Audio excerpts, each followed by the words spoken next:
inflation is here. Inflation might be here to stay. And the problem with inflation, this is my personal thing about it, it makes the rich richer, but it makes the poor poor. I mean, literally poor. And then the middle class gets hit the hardest. And the thing that concerns me is, I wrote my book, The Capitalist Manifesto, and revolution starts when the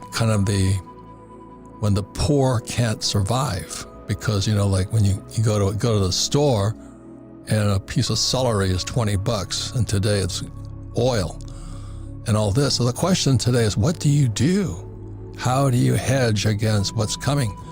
Because when Biden, when that commie Biden cut off the XL pipeline, the price of oil went through the roof. I was buying oil at $30 a barrel, or I was selling oil at $30 a barrel, and then it went to $130 a barrel.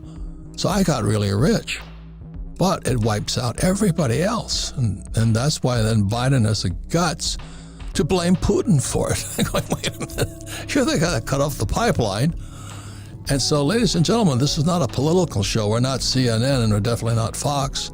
But we better start paying attention. So that oil provides fertilizer, and fertilizer is what keeps the crops growing. So you're going to see food prices climb, and then the cost of getting the food to the supermarkets and all this. It just gets to be worse and worse and worse and worse and worse. And so that's when Biden cut off the pipeline, what's that thing called anyway? He made me a rich man. Then he blames Putin for it. I'm going, what? These guys are cartoons. They're jokes. I mean, it's Biden that cuts it off here.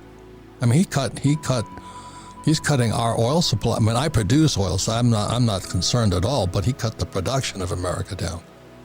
And right. So, and then the biggest problem is, for the last few years, all wars are about oil.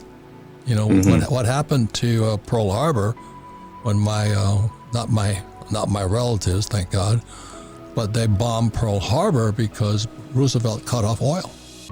Yeah. And they said, you screw you, we're going to bomb you.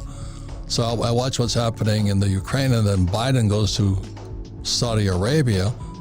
And then this was the biggest thing of all, Jay. I don't think anybody saw it.